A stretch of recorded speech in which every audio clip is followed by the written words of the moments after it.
Olá, bom dia, boa tarde, boa noite. Sejam bem-vindos ao podcast Área Central e a convidada de hoje é a escritora Edilene Neves. Ela escreveu o livro Quem Se Importa, que conta a história da Nenê Romano, uma mulher que viveu na década de 1920 e que abalou a sociedade paulistana. A Nenê Romano morou aqui no bairro da Santa Efigênia, numa época ainda que vivia por aqui os barões do café. Então ela morou ali na Rua Timbiras, próximo da Rua Aurora, e também aqui perto do Arocho, na Rua Bento Freitas. Mas quem vai contar essa história é a escritora Edilene Neves. Seja muito bem-vinda, Edilene. Conta pra gente um pouco sobre você e a história da Nenê Romano. Primeiro, eu gostaria de agradecer o convite, é uma honra estar aqui. Eu espero que o seu canal tenha muito sucesso. Bom, meu nome é Edilene Neves, eu sou pedagoga, sou pós-graduada em marketing e mídias digitais. Eu nasci em São Paulo, fiz curso de fotografia na Pan-Americana de Artes e foi por causa do curso de fotografia que eu conheci a história da Nenê Romano, de tudo que eu acabei escrevendo no livro. Eu fazendo esse curso, um dia o professor falou que eu precisava fazer um trabalho, era para todos, que era para fotografar obras de arte. Então eu fui no Cemitério da Consolação, e como a gente sabe, lá tem muitas obras de arte, muitos túmulos, que tem aqueles mausoléus, é super bonito. Inclusive a Marquesa de Santos está lá, o ex-presidente da República, Washington Luiz, enfim, os Matarazzo, tem umas coisas muito interessantes lá.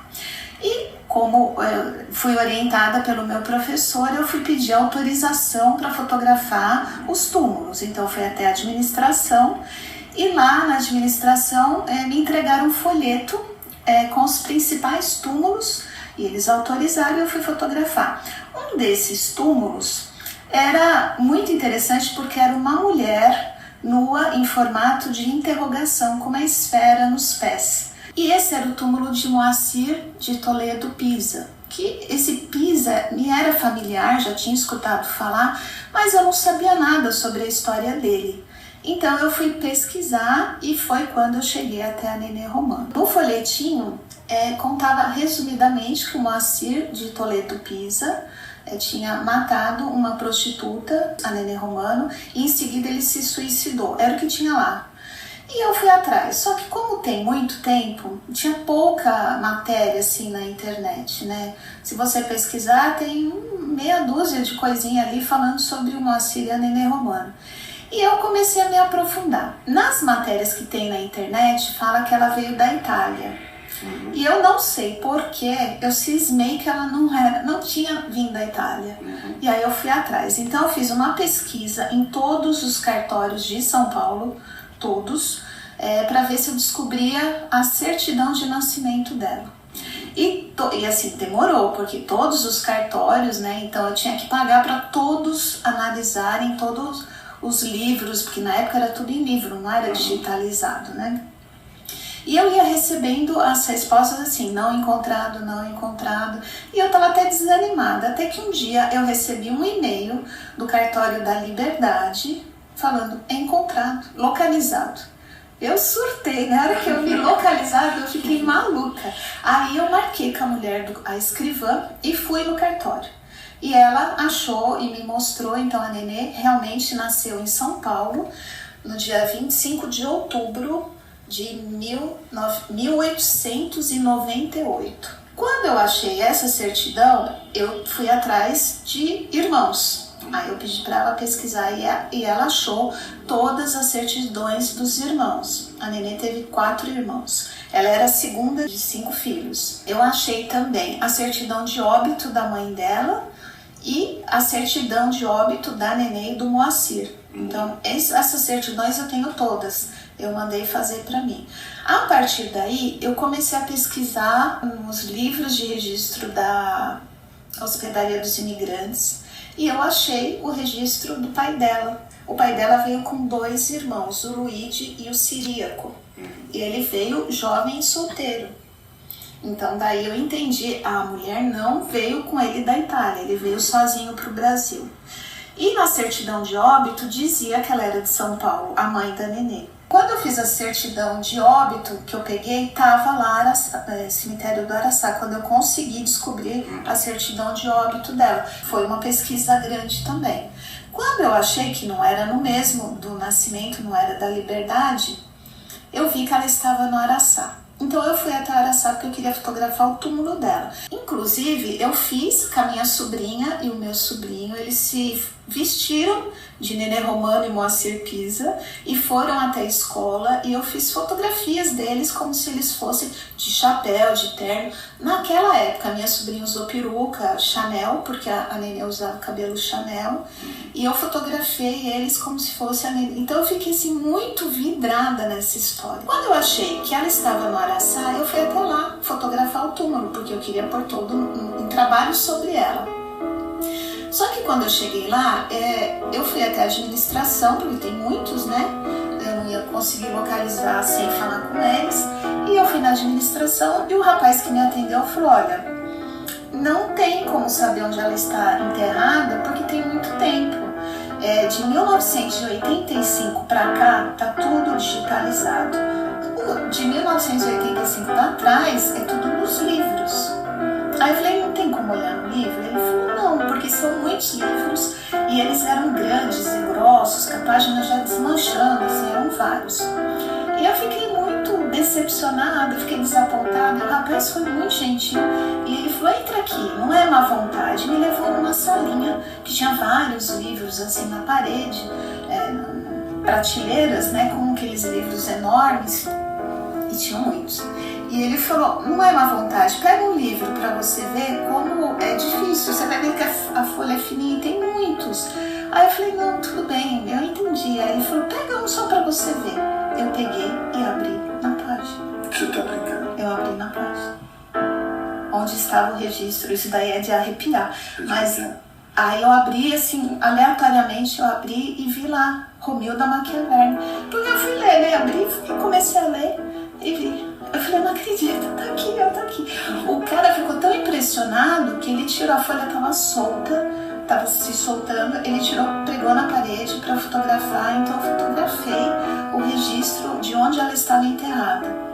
Infelizmente, em 1985, que na época era o Paulo Maluf, era o presidente, o prefeito, as pessoas que não pagavam a manutenção, que a família não estava pagando. Então essas pessoas, as famílias que não pagavam, ele tirou os restos mortais e colocou no columbário, que é no ossário, né? E vendeu para outra família o espaço. Então não tinha como fotografar, porque ela já não... Eu fotografei, inclusive, mas não era mais dela, né? Mas, inclusive, no meu livro eu falo que entrando pela porta principal, portão principal, é a segunda rua à direita, no final à esquerda, que era onde ela estava mesmo enterrada, né? E como ela foi pro columbário, parece que no tempo, alguns anos atrás, vândalos entraram lá e esses vândalos entraram, jogaram tudo no chão, misturaram. A administração, a prefeitura resolveu fechar e lacrar, então não tinha como fotografar o ossário, né? Então infelizmente eu não pude ver onde tá. Mas assim, eu cheguei no túmulo dela, né? E aí eu comecei a escrever o livro e comecei a pesquisar. Achei muita coisa jornais digitalizados da Biblioteca Nacional, que fica no Rio de Janeiro, mas tem muito material lá. É trabalhoso, você tem que entrar na Biblioteca Nacional, colocar pelo ano, pelo nome, e eu achei bastante coisa. Então tudo que eu achei, mais nesses jornais, porque na época eles colocavam, era assim, um folhetim, né? Eles falavam da vida dos outros com detalhes, né? Então tinha muita informação ali.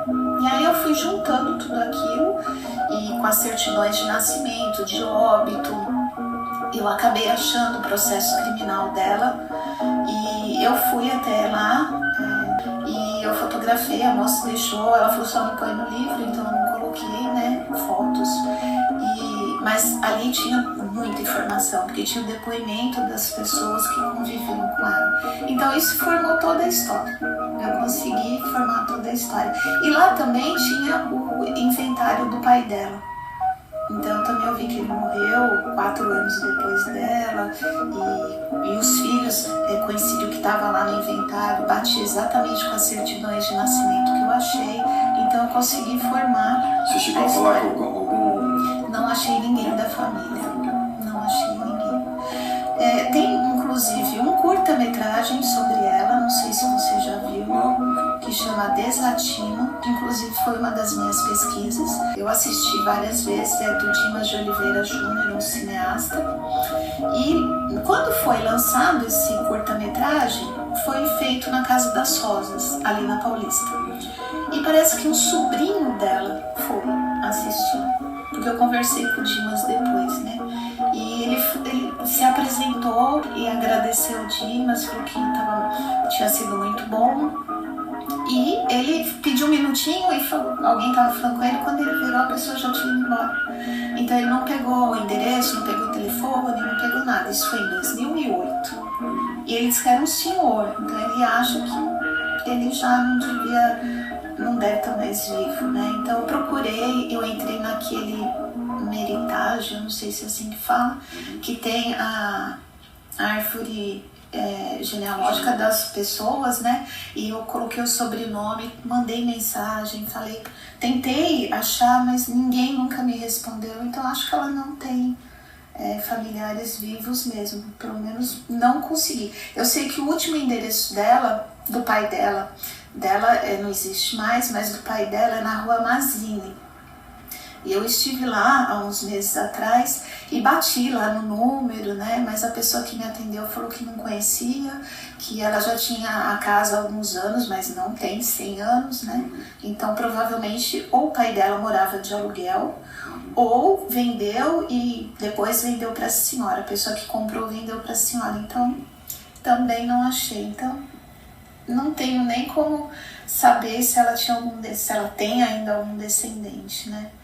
No Face, nesse Meritage, e todos os lugares que eu consegui localizar o sobrenome dela, que eu mandei mensagem, nunca ninguém me respondeu.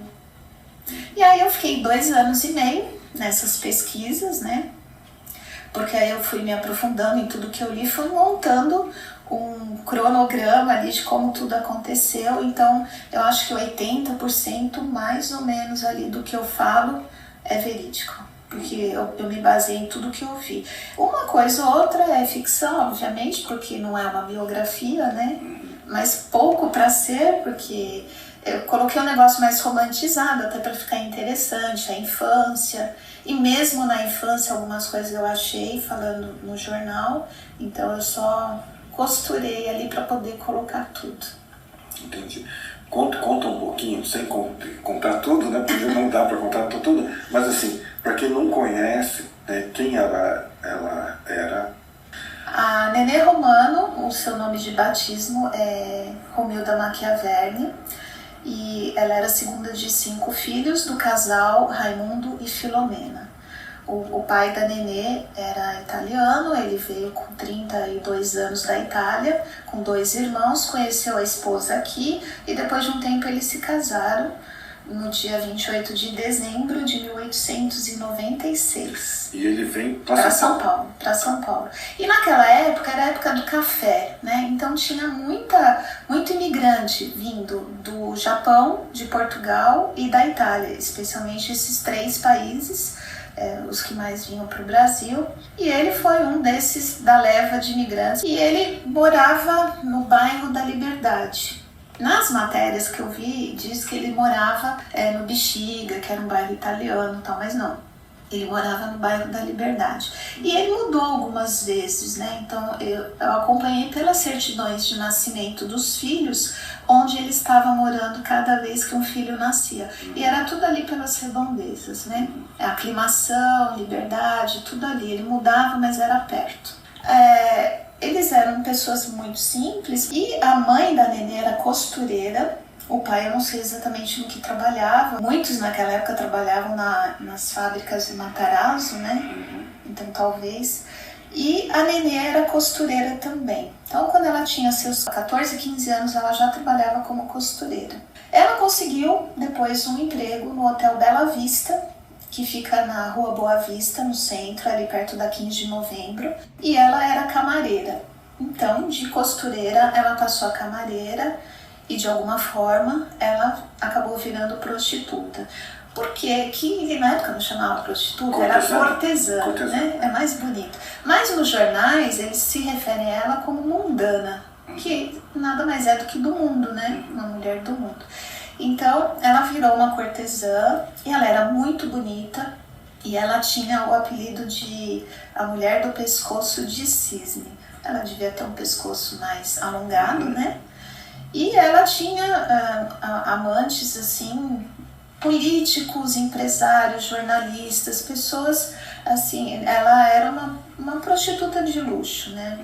Então, ela trabalhou nesse hotel, depois ela foi trabalhar numa casa que eles chamavam Pensão Alegre, que era uma casa de prostituição, e uma delas, das madames, né, que era a dona dessas pensões alegres, era a Madame Pinota, que consta em alguns livros, inclusive no livro do Madame Pommery, ele fala ali, o autor fala da Madame Pinota, que era no Jardim América.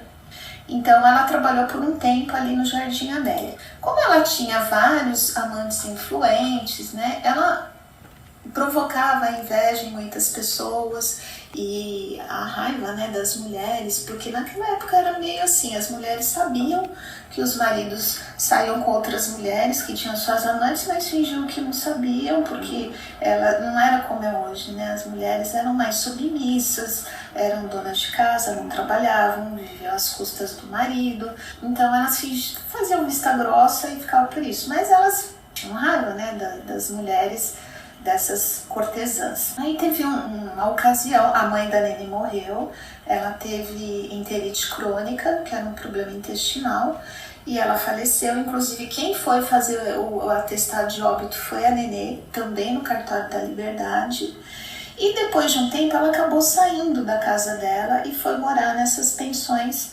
alegres aí e virou cortesã mesmo, e todo mundo conhecia. Então ela frequentava o Jockey Club, ela ia muito no Trianon, ela ia muito no Municipal, e ela saía só com pessoas influentes, não era assim uma prostituta de rua, né? O Trianon é um restaurante que ficava ali em cima do Nova de Gino, onde hoje é o MASP. Isso, ali onde é a Paulista, né? E nessa ocasião que a Nenê Romano começa a ficar mais conhecida, ela é convidada a participar do Corso da Avenida Paulista, que era um desfile de carros alegóricos, e tinha um concurso do carro mais bonito, e ela foi convidada por alguém que ela conheceu, os rapazes da pensão, né, que convidaram ela foi com as amigas, e nesse curso, e um político, que no meu livro eu até falo quem é, né?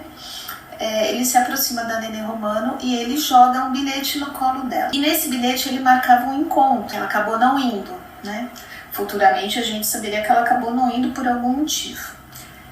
E tinha uma pessoa muito influente que tinha interesse amoroso nesse político e ficou sabendo, através de duas amigas, que eram duas irmãs, a Carmen, que ela na verdade tinha o apelido de Laura, mas o nome dela era Carmen de Lima, e a Anitta de Lima. Eram duas irmãs separadas também da elite que viram esse político jogando bilhete no colo da Nenê Romano e contaram para essa mulher, que naquele dia não estava no curso, que era a Sinhazinha Junqueira, o nome dela é Maria Eugênia Junqueira, filha da Dona Iria Alves Ferreira, que era a rainha do café, né? Que era na época muito conhecida, de Ribeirão Preto, e que ela era poderosa, inclusive era chamada de Coronel de Saias, porque ela foi casada e ele faleceu, ela tomou conta dos negócios ali e levou muito bem, inclusive. E a Maria Eugênia, que tinha o apelido de Sinhazinha Junqueira, e vamos falar dela assim, ela morava aqui em São Paulo, na Marquês de Itu, e aqui do lado. E nessa ocasião a Nenê Romano morava na Rua Bento Freitas, quase esquina com o Largo do Aruche. Aqui do lado disso. Também, era tudo pertinho. E ela ficou sabendo dessa história e ficou muito enciumada. Ela disse que queria se vingar da Nenê Romano. E isso acabou virando uma obsessão. Ela, a princípio, queria matar a Nenê Romano. E depois ela acabou mandando 2 pessoas navalharem o rosto da Nenê Romano. Então ela ficou meses tentando.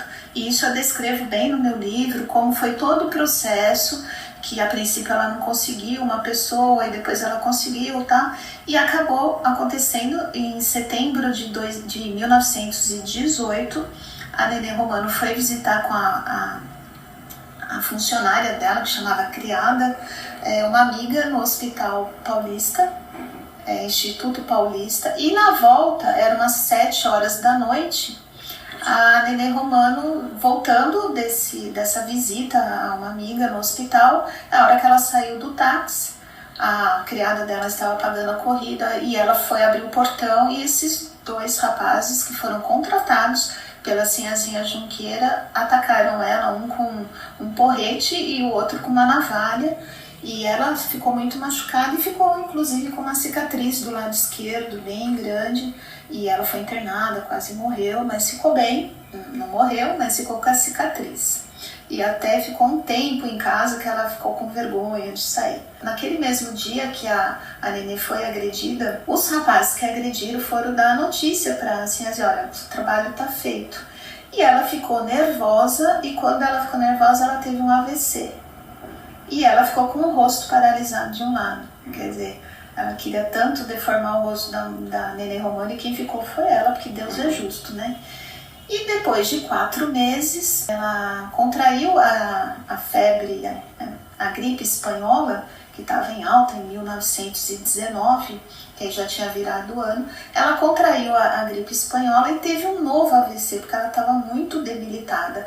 E nesse novo AVC ela faleceu em janeiro de 1919, e o atentado com a Nenê Romano foi em setembro de 1918, então 4 meses depois. Em maio de 1920, um corpo foi encontrado na divisa de Ribeirão Preto com cravinhos e totalmente deformado, e ninguém sabia quem era essa pessoa, porque arrancaram a orelha, arrancaram a língua, as digitais, ele estava com o rosto todo amassado. Enfim, ele estava irreconhecível, não dava para ver quem era. Dava para ver que era um homem, mas não dava para ver quem era. E a polícia de lá não tinha a menor ideia por onde seguir. Então, eles prenderam algumas pessoas aleatórias e foram interrogando, mas ninguém confessou o crime, não era, e eles não tinham saída. E eles foram várias vezes no local onde o corpo foi encontrado, a polícia, né? E numa dessas buscas, eles acharam uma faca com vestígios de sangue. E pressionaram as pessoas que estavam presas. E uma delas acabou confessando que aquela era a faca de um amigo dele, do Praxedes, e que ele o Praxedes e mais 2 pessoas tinham assassinado aquela pessoa que ele estava procurando. Então, um deles acabou confessando o crime. E quando ele confessou o crime, ele foi interrogado, os outros foram presos, inclusive ele fala que um dos outros 3 era o próprio filho, né? Ele dedurou o filho, então era ele, o filho e mais 2 amigos do filho, e os 3 são presos e os 4 acabam tendo que prestar depoimento, e o delegado pergunta quem era a pessoa, eles não sabem dizer, que eles foram contratados, e o delegado pergunta onde foi o crime, e ele fala que foi na fazenda da Dona Iria, e na casa dela e na presença dela. Ou seja, a polícia tinha que prender alguém muito influente, né? Então foi aquele reboliço, muitas pessoas não acreditavam que ela tinha alguma ligação, outras acreditavam, enfim, ela acabou sendo presa, a Dona Iria, e o seu capataz, o braço direito dela, o Alexandre Silva, todos foram presos, e ela sempre negou. A polícia não sabia quem era, ela negava, o Alexandre Silva negava, os 4 tinham confessado, depois mudaram de ideia, depois falaram que não era, e a polícia não tinha por onde seguir. Até que a polícia recebeu uma carta anônima dizendo que o morto do Espraiado, como ele ficou conhecido, né, que era essa pessoa que foi encontrada ali no bairro do Espraiado, era um dos agressores da Nenê Romano. Então, por isso que não tem como falar da Nenê Romano sem falar do crime de Cravinhos, que é como ficou conhecido esse crime. E delegado achou que devia reabrir o processo da Nenê Romano para chegar então à vítima, porque eles precisavam descobrir quem era aquela pessoa. Então eles reabriram o processo da Nenê Romano.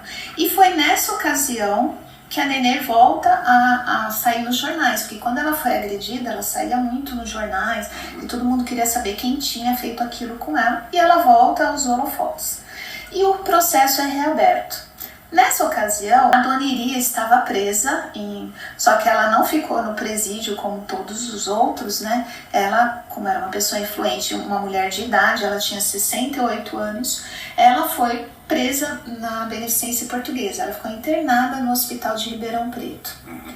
E ela foi trazida para o depoimento aí da Nenê Romano, que ela tinha que estar presente, porque ela acabou sendo envolvida. De que forma ela foi envolvida no caso da Nenê Romano? Quando a Nenê foi agredida e a Sinhazinha ainda estava viva, depois de 2 meses a Nenê foi no teatro, e quando ela estava no teatro ela ouviu 2 mulheres conversando do lado dela, num camarote ao lado, falando que aquela era a mundana que a Sinhazinha Junqueira tinha mandado anavalhar o rosto. E ela ouviu, e ela foi falar com as 2 mulheres. As 2 mulheres falaram que ouviram a Sinhazinha falando com a governanta dela, a Beatriz, no cinema central. Elas estavam perto, comentando que ela ia fazer isso, que ela ia mandar navalhar o rosto, que foi antes dela ser agredida. E ela ficou sabendo então que quem tinha mandado fazer isso nela tinha sido a Sinhazinha. E ela foi até a delegacia e prestou depoimento e falou: eu sei porque me disseram tal. O delegado chamou essas 2 mulheres que negaram, que não queriam estar envolvidas nisso. Então elas falaram que não tinham falado nada disso. E depois o assunto foi arquivado, o processo foi arquivado e ficou por isso mesmo. Aí a Sinhazinha faleceu no ano seguinte e tudo mais. Quando foi reaberto o processo, já tinha o nome da Sinhazinha ali no processo. Então eles começaram a estudar as pessoas que conviviam com ela, que era o copeiro, foram atrás dos funcionários, das pessoas que viviam ali com ela. A governanta, a Beatriz, era italiana, então quando a Sinhazinha faleceu, a Beatriz voltou para a Itália, então ninguém tinha o endereço dela. O copeiro foi encontrado, o copeiro Francisco França, a cozinheira, a Júlia, também foi encontrada, e essas 2 pessoas deram informações de quem eram os agressores da Nenê Romano. Deram os nomes, porque eles estavam dentro da casa, eles sabiam. E a polícia achou os 2 agressores, então prendeu os 2. Então não era a vítima, porque eles estavam vivos. Como eles foram presos, o processo foi reaberto e começou de novo o julgamento da história da navalhada, né? E como que a Dona Iria foi envolvida na história? O copeiro Francisco França contou que foi levar uma carta lá para Ribeirão, que a filha pedia 2 capangas para a mãe para fazer o serviço na Nenê Romano. E a mãe teria mandado as 2 pessoas, né? Então, por isso ela foi ligada ao caso. Como a filha já tinha morrido, ela foi indiciada como a mandante do crime. Embora não tivesse sido ela que arrumou as pessoas, ela foi ligada ao crime. E ela estava presa por conta desse assassinato de Cravinhos, porque tinham falado que era ela a mandante. E ela foi transferida, ela teve que vir para o sumário de culpa, né? Ela tinha que participar do julgamento da Nenê sobre a navalha, hein? E ela veio, mas foi todo um carnaval, assim, ela veio com um monte de médico, um monte de advogado, com escolta e tudo mais. E quando ela chegou no Fórum de São Paulo, aqui no centro, ela estava muito doente, então ela veio com o médico, a família montou uma UTI para ela no Fórum, na sala ao lado de onde era o julgamento. Ali onde era o palco do colégio, né? Isso, E ali ela ficou, ela não pôde participar do sumário de culpa. Então ela estava sempre doente, então ela não podia participar, mas ela estava ali ao lado. Até que o juiz uma hora foi lá para ela assinar e você não vai participar, então tem que assinar aqui que você ouviu, né, leu para ela. Enfim, no final, só os 2 agressores que foram culpados e todas as outras pessoas, que tem várias pessoas envolvidas, inclusive a Dona Iria, foram inocentadas. E um dos advogados da Dona Iria, nesse caso do crime de Cravinhos, e que participou desse julgamento aí da Nenê Romano era o Moacir Pisa. Então a Nenê Romano, ela já devia conhecer o Moacir Pisa da noite, porque ele era um boêmio, ele ia sempre em casas de prostituição, né, nessas pensões alegres, então eles já deviam ter se encontrado, mas eles tiveram contato mesmo quando o processo da Nenê Romano foi reaberto e o Moacir sendo advogado da Dona Iria, porque o advogado da Nenê Romano era Armando Rodrigues. Então foi ali que eles tiveram um novo contato. A Dona Iria foi inocentada, mas alegou que não podia voltar, que estava doente. Ela ficou umas 2 semanas ainda na UTI montada, ali no fórum. E quando ela voltou, ela já foi inocentada do crime de Cravinhos e nunca ninguém descobriu quem era a vítima. E ela sempre jurou inocência e no final ela acabou sendo despronunciada. Mas, nessa ocasião, a Nenê Romano se envolve com o Moacir Pisa, que ela teve contato ali no fórum, e eles começaram a se encontrar e engataram ali um relacionamento que durou 2 anos. E ele se apaixonou por ela, e ela tinha vários amantes, inclusive um político bem famoso que estava ali envolvido com ela, e o Moacir Pisa queria que ela saísse desse mundo e casasse com ele, enfim. E ela dizia que não podia porque ela sustentava a família dela e ele não podia dar o padrão de vida que ela estava acostumada. E ali começaram as brigas, que ele tinha muito ciúme dela. E numa noite lá, foi no dia 15 de novembro, que teve a festa do governo, né, do governador de São Paulo, que era era no Campos Elíseos. Era ali que era o local onde ficava o governador, né? Não sei o Palácio está até hoje, tem, é um palacete gigante, hoje é o Museu das Favelas lá, maravilhoso o palacete. Então, e a festa foi lá, né, na Proclamação da República, no dia 15 de novembro, foi lá, e a Nenê estava, né, então assim... Que ano que era? Foi em 1922. E a Nenê estava, inclusive ela estava também na festa de 7 de setembro no Ipiranga. Ela estava ali na tribuna com os políticos, ela subiu ali no palanque, né? Então ela era alguém assim influente, ela ficou super conhecida. E nessa festa de 15 de novembro, o Moacir foi, porque ele era, além de advogado, ele também já tinha sido delegado das cidades de Cruzeiro e Bragança, e ele também era escritor, ele era redator do Jornal do Comércio na época, então ele era o editor ali, editor-chefe do Jornal do Comércio. E ele foi nessa festa representando o Jornal do Comércio, né? E ele tinha lá suas diferenças com o governador, por conta da Nenê Romano, né? Que ele tinha assim, e nessa festa eles se provocam. E o Moacir, depois disso, ele escreve um livro chamado Roupa Suja, onde ele fala dos políticos. Então ele fala o nome dos políticos, ele fala aberto, ele provoca mesmo, né? O governador, o deputado, que era o braço direito do governador, que inclusive era a pessoa que fazia os discursos do governador, né? Então era alguém assim muito próximo. E nesse livro ele escracha mesmo, né?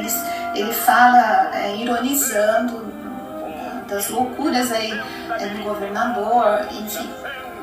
E esse livro é publicado, ele manda fazer o livro em janeiro de 1923, só que só sai mesmo, só é comercializado em agosto de 1923.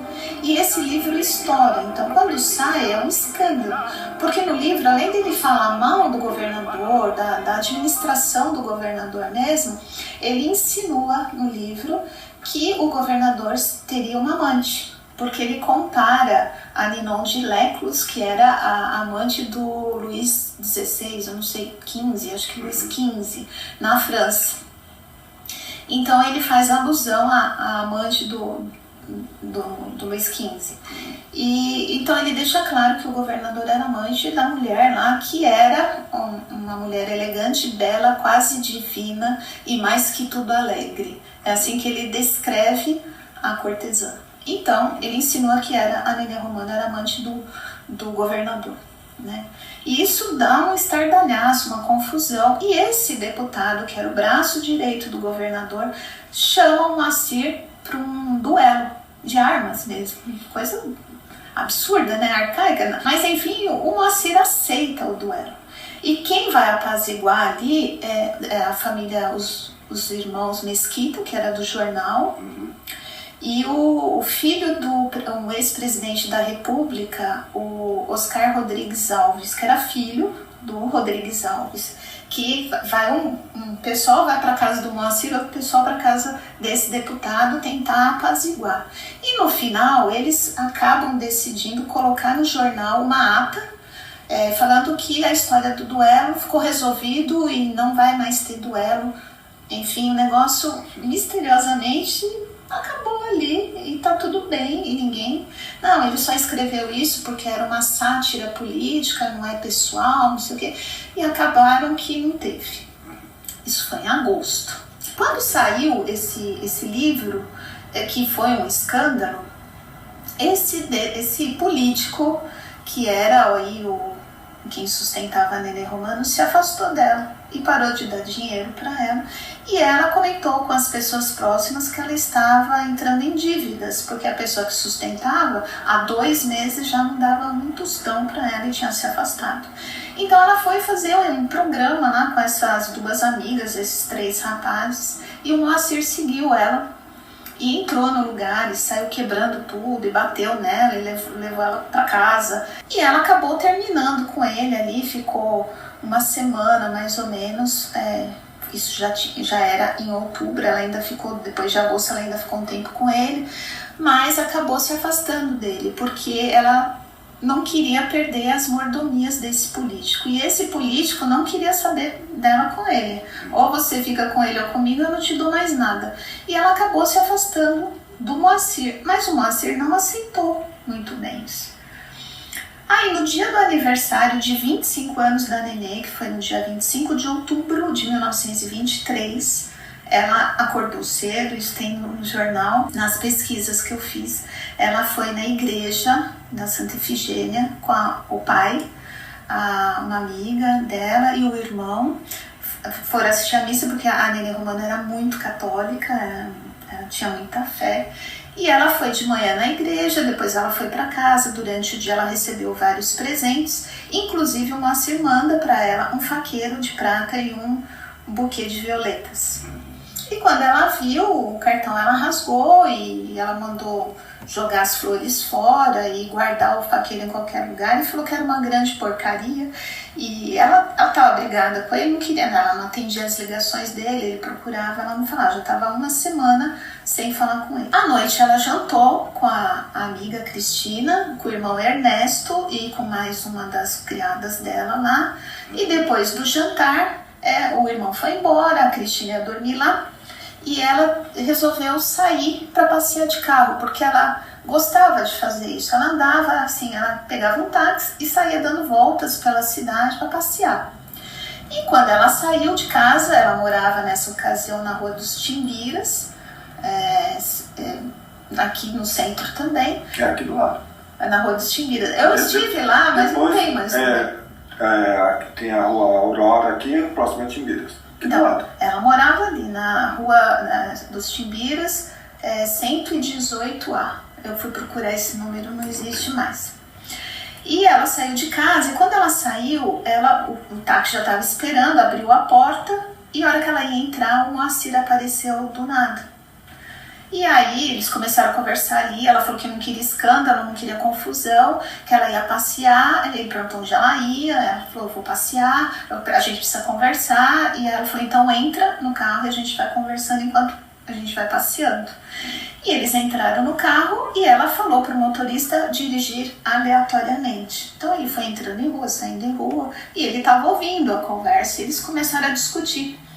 E diz que em determinado momento a discussão ficou mais acalorada e ela falou que já estava de saco cheio de onde ela ia. Ela escutava que ela era mulher elegante, bela, quase divina e mais que tudo alegre. Então, que ela era a mulher do roupa suja e que a pessoa que sustentava ela tinha se afastado dela, que ela estava em dívidas, que era para ele deixar ela em paz, parar de bobagem, não sei o quê. E ali no meio da discussão, quando eles estão na Avenida Angélica, esquina com a Rua Sergipe, o motorista ele olhou pelo retrovisor e viu que ela estava olhando para fora do carro, e quando ela virou o rosto para ele de novo, ele estava apontando uma arma para ela. E nessa ocasião ele deu 4 tiros assim no rosto, na queima-roupa, né? E ela caiu ali morta. E depois ele virou o revólver e atirou no estômago, na direção do estômago. O motorista do táxi, ele viu que tudo aconteceu e aí correu pro pátio do colégio, que parece que era ali que tinha a delegacia. Onde é o museu, ali o museu da cidade, que era perto da casa da Marquesa de Sá. Era o solar ali, né? Do solar. Solar da Marquesa. E ele correu, o motorista levou os dois para tentar, né, socorrê-los, né? E parece que o Moacir estava gemendo, dentro do carro ainda estava vivo. E quando ele chegou na delegacia lá, que tinha um posto de saúde lá, tiraram os dois, já estavam os dois sem vida. E o delegado estava no Teatro Municipal com o Paulo Duarte, que era um escritor, e tinha um homem chamado Tristão, e estava o irmão do Moacir Pisa junto, o José, que era um médico. E ele estava ali todos assistindo a peça, e entrou um cabo ali, um policial, para falar o que tinha acontecido. Aí o delegado, ele levantou e falou: precisamos ir até a delegacia, aconteceu uma tragédia. E eles foram correndo para a delegacia, saíram do meio do espetáculo, e quando chegaram lá, o irmão ficou sabendo, né, no caminho, que era o irmão dele que tinha se matado, enfim.